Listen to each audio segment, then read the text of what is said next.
বর্তমানে toothpaste, soybean সহ বিভিন্ন নিত্য প্রয়োজনীয় পণ্যে মাইক্রোপ্লাস্টিক পাওয়া গেছে। এই মাইক্রোপ্লাস্টিকগুলোর কারণে ক্যান্সারের ঝুঁকি রয়েছে, জনজীবন বিপন্ন হচ্ছে। ছোট ছোট বাচ্চারা এই টুথপেস্টগুলো খেয়ে ফেলার কারণে ক্যান্সারের ঝুঁকি দিন দিন বেড়ে যাচ্ছে। এবং দেখা যায় যে আমাদের বাচ্চারা শুধু এই টুথপেস্টগুলো খেয়ে ফেলে না, অনেক অংশই খেয়ে ফেলে। তো আশ্চর্য বিষয় হচ্ছে যে বাচ্চাদের জন্য যে মেরিল বেবি যে টুথপেস্টটা আছে, এটার ভিতরে প্রচুর পরিমাণ মাইক্রোপ্লাস্টিক পাওয়া গিয়েছে। অন্যান্য যেগুলো আমরা সবসময় খুব ভালো মনে করে ব্যবহার করতাম, এই হোয়াইট প্লাস সহ আমরা যে মেসওয়াক নামে একটা টুথপেস্ট আছে সেটাও আমরা ব্যবহার করতাম। ক্লোজ আপের অনেকগুলো ভেরিয়েন্ট আছে যেগুলো আমরা ব্যবহার করতাম। এই সবগুলোর ভিতরেই প্রায় মাইক্রোপ্লাস্টিক পাওয়া গিয়েছে, অল্প কয়েকটা ছাড়া। এবং একই প্রোডাক্টের বিভিন্ন ভেরিয়েন্টে অনেক সময় কোনোটাতে পাওয়া গিয়েছে, কতগুলোতে আবার পাওয়া যায়নি। 8টির ভিতরে মাইক্রো যে প্লাস্টিকগুলো রয়েছে, 8টা টুথপেস্ট প্রোডাক্টের মধ্যে মাইক্রোপ্লাস্টিকটা পাওয়া যায় নাই, অন্যগুলোর মধ্যে পাওয়া গিয়েছে। তো এই যে একটা বিপজ্জনক অবস্থা, এখন এই বিপজ্জনক অবস্থায় আসলে আমাদের নবী করিম সাল্লাল্লাহু আলাইহি সাল্লামের সেই সুন্নার দিকেই ফিরে আসা আমাদের উচিত।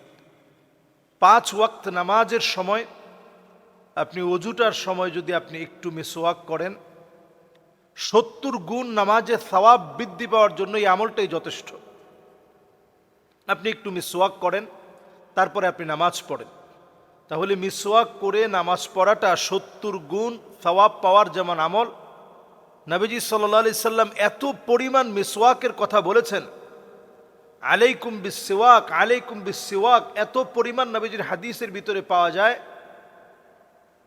শুধু যদি এটা ফরজ হয়ে গেলে উম্মতের উপরে কষ্ট হবে, এটা যদি না হতো, নবীজি এটা ম্যান্ডেটরি করে দিতেন যে প্রত্যেক নামাজের আগে মাস্ট আপনাকে মিসওয়াক করা লাগবে।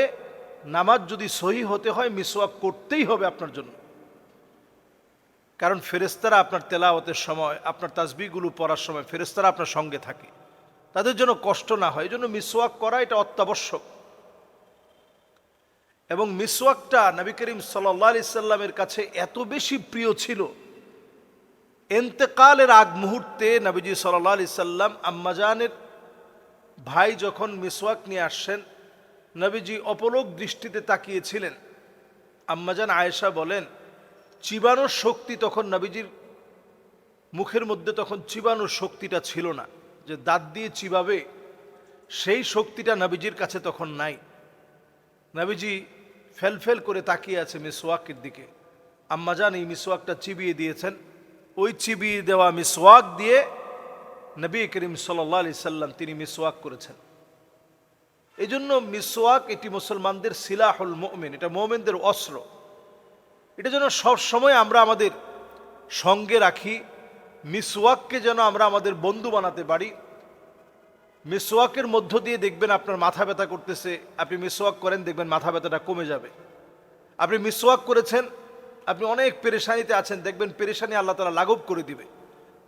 তাবুকের প্রান্তে মুসলমানদের সংখ্যা যাই ছিল, প্রচণ্ড ক্ষুধার্ত, সেই ক্ষুধা নিবারণের জন্য মুসলমানরা বারবার ধরে মিসওয়াক করতেছিল।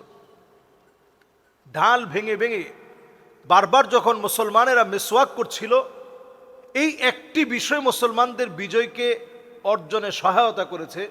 তারা দেখেই ভীত সন্ত্রস্ত হয়েছে যে মুসলমানেরা এইভাবে বারবার দাঁত ধার দিচ্ছে, তারা যে কোনো মুহূর্তে আমাদের উপর আক্রমণ করতে পারে।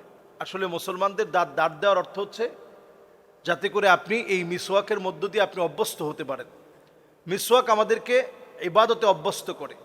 মিসওয়াকটা আমরা ব্যবহারের ক্ষেত্রে ব্যবহার করে এভাবে ফেলে রাখবো না, মিসওয়াকটা আমরা দাঁড় করিয়ে সোজা অবস্থায় রাখবো, যাতে মিসওয়াকটা সোজা থাকে।